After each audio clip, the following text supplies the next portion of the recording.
Rian Akademi akan kedatangan seorang tamu, dan kali ini kita akan berbincang-bincang tentang banyak hal yang apapun itu, ngobrol asik dan Rian.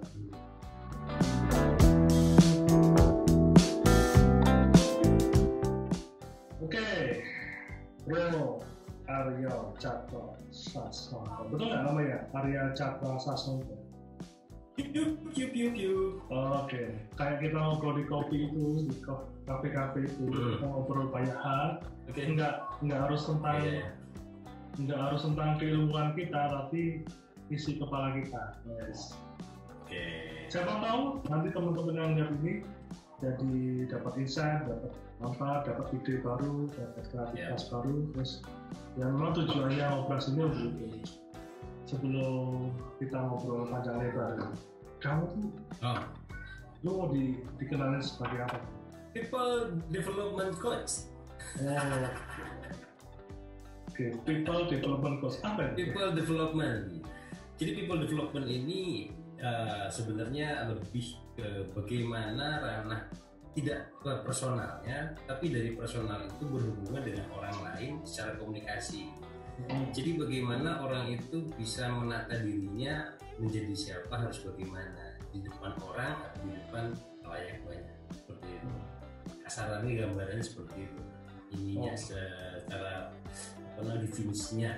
Kalau secara global kan kamu kan ingin dikenal sebagai people development coach. Berarti kalau kita ngomong people itu kan orang banyak ya, atau gimana? Atau kan beda kalau mindset kita kalau kita ngomong people sama person kan beda. Personal development coach sama people development coach kan kalau kok beda ya? Sangat beda. Memang beda ya, memang beda.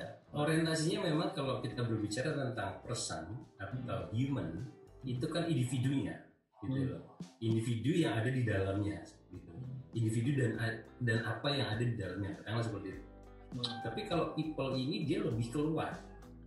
Jadi si manusianya sendiri dan bagaimana dia mengejawantah apa yang ada dalam dirinya keluar ke masyarakat, ke orang lain, ke lingkungannya, ke pekerjaannya, dan ya ke dunia luarnya, ini seperti itu. Dan pastinya kan ketika seseorang itu berkoneksi dengan dunia luarnya, dia kan pasti akan mengharap sesuatu dengan orang, dia pasti ada timbal baliknya. Dengan pekerjaan pasti ada timbal baliknya, kemudian juga dengan alam sekitarnya juga ada timbal baliknya. Nah, bagaimana meng-create komunikasi dua arah antara si personal atau human ini terhadap lingkungan yang di luar dia. Nah, ini yang dimaksud dari people tadi. Jadi itu kalau boleh aku jelasin lagi, itu antara interaksi antara manusia satu ke manusia lainnya itu dia bagaimana gitu ya. Itu termasuk manajemen juga. Ya, itu penataan dari personal diri ke luar, terus bagaimana dia hubungan satu orang ke orang yang lain, itu juga kan ada penataan. Jadi manajemen sebenarnya lebih ke sana. Nah, ini yang kemarin juga sempat kita sama rekan kita yang satunya itu. Jadi kita putuskan akhirnya misalnya pakai nama people itu akan lebih masuk. Jadi ranahnya itu hubungan, bukan hanya diri pribadi gitu. Jadi kalau aku sebagai seorang pengusaha bukan berarti aku sama konsumennya, itu kan lu urusin berarti kan gitu kan, kamu urusin. Iya. Terus aku dengan karyawan gitu, itu berarti itu urusanmu lah gitu ya. Betul. Di sana. Jadi bisa dibilang mungkin jadi penjembatan ketika di antara satu katanya tadi dibilang antara owner ke customer atau owner ke pegawai gitu.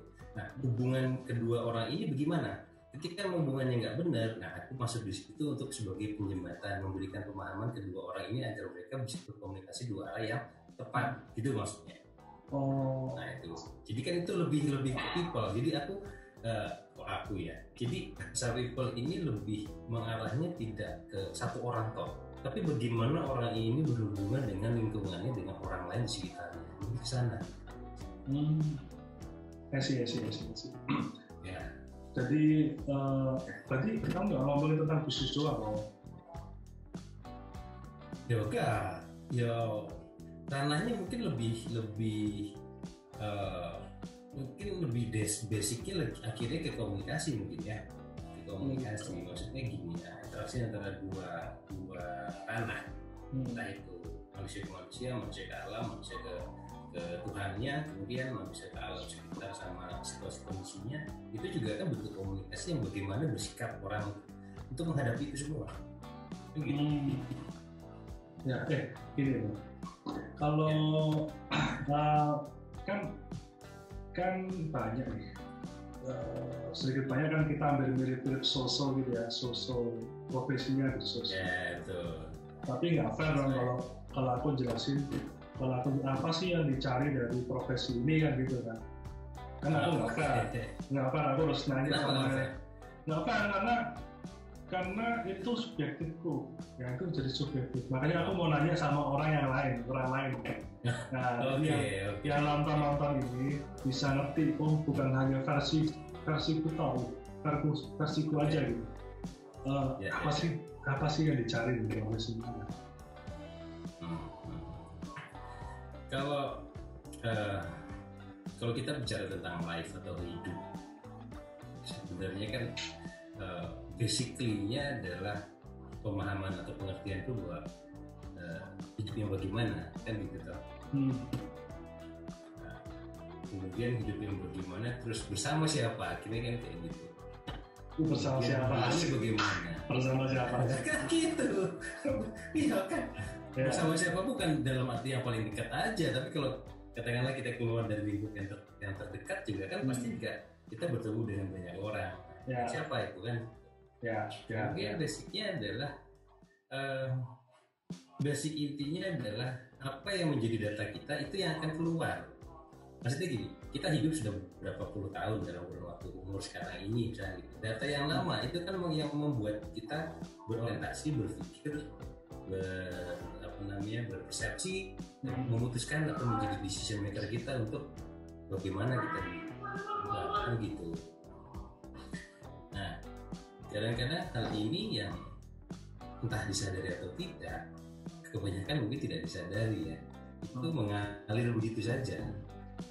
Nah, mengalir begitu saja yang kadang-kadang menjadi misorientasi, akhirnya dibahasakan jadi kendala kan.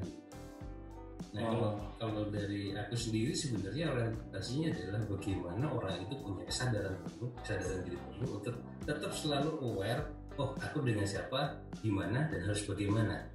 Itu orientasi awal yang menjadi pemikiran secara pribadiku ya.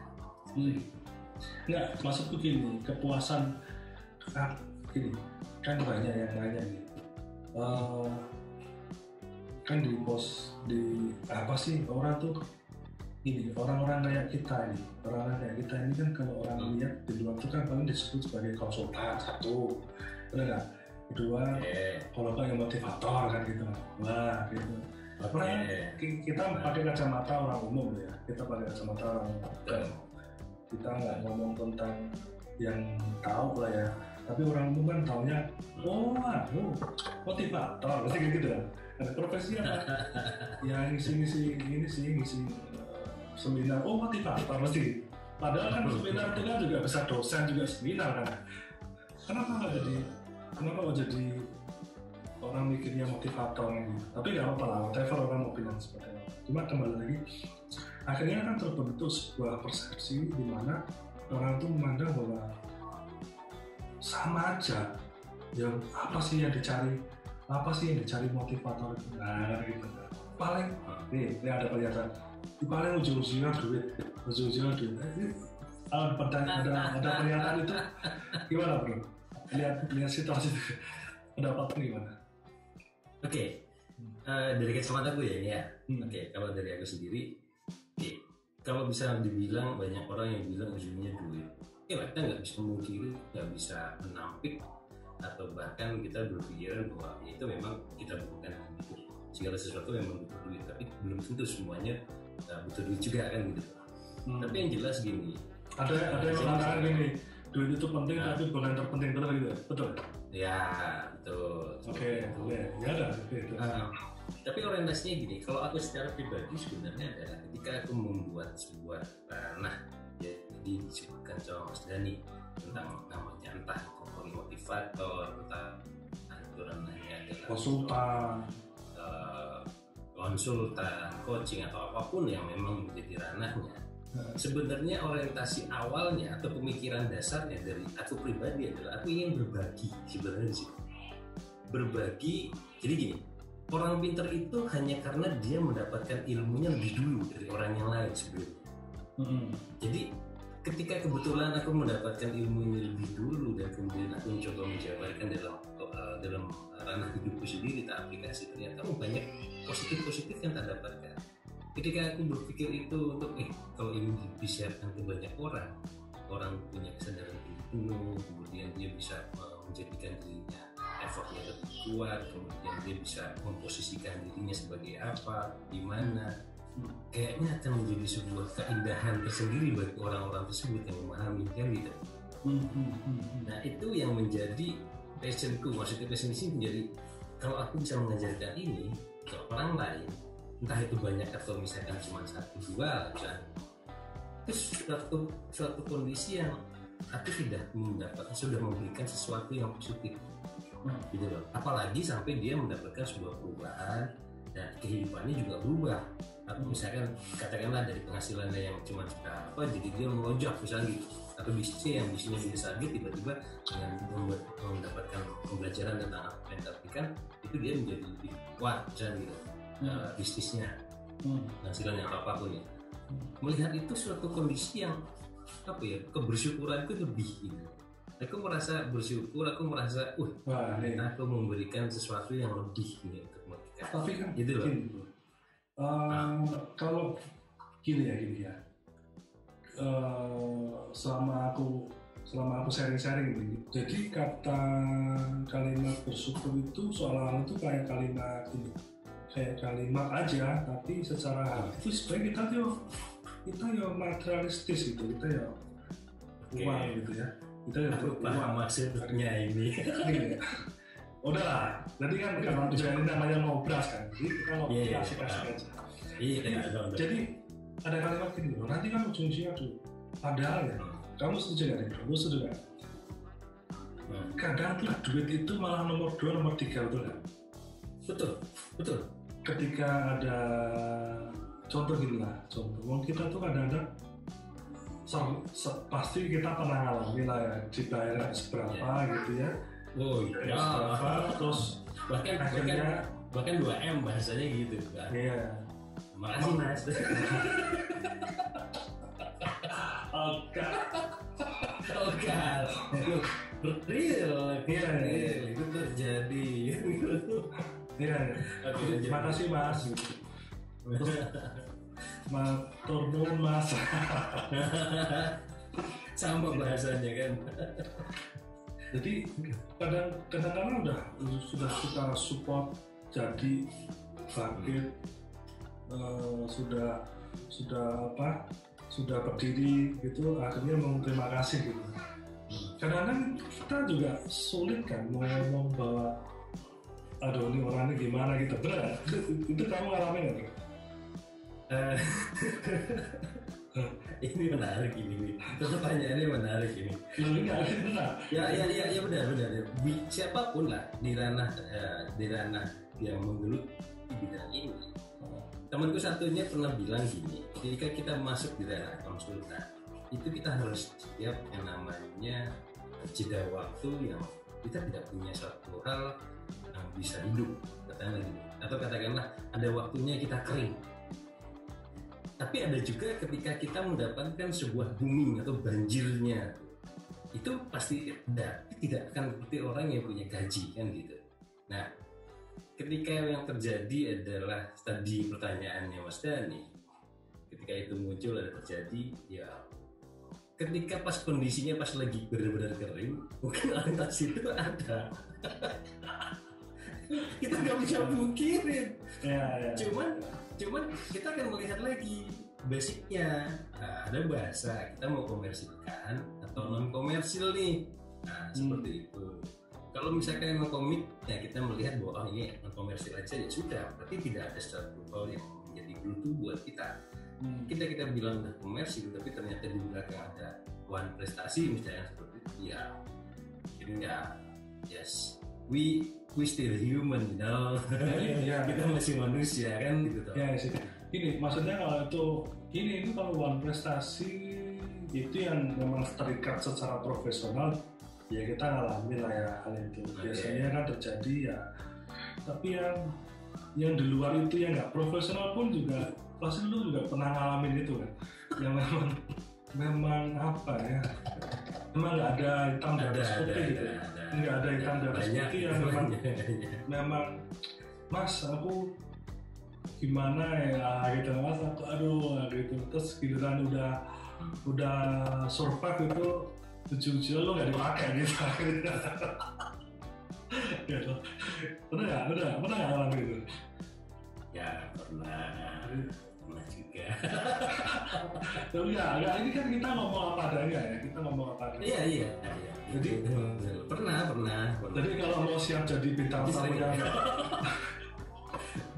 jadi kalau mau siap jadi bintang tamu yang ngobrol, siap saya tanya tapi belak-belakan gitu. Oke. Siap. Setelah jadi iya benar, kita udah kayak ini aja, kita udah rawat, kita udah spending time buat si orang ini, terus ya ujung-ujungnya cuma 2M tadi itu ya, ujungnya gitu. Dan cuma istilah lah. Tapi ini bro, kalau itu terjadi, kalau seandainya itu terulang kembali gitu, kira-kira respon pertama atau bukan respon sih, apa ya, muncul perasaan apa pertama? Kalau sekarang mungkin lebih terkelola ya. Aku nggak paham, maksudnya gini. Kenapa aku bilang saat ini sudah lebih terkelola dan sudah bisa memberikan suatu kondisi yang positif ya, ketimbang mungkin 2 tahun sebelum ini gitu loh.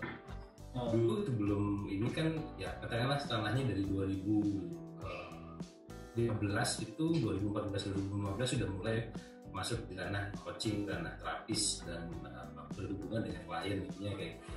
Dan di ranah itu pun dulu masih banyak.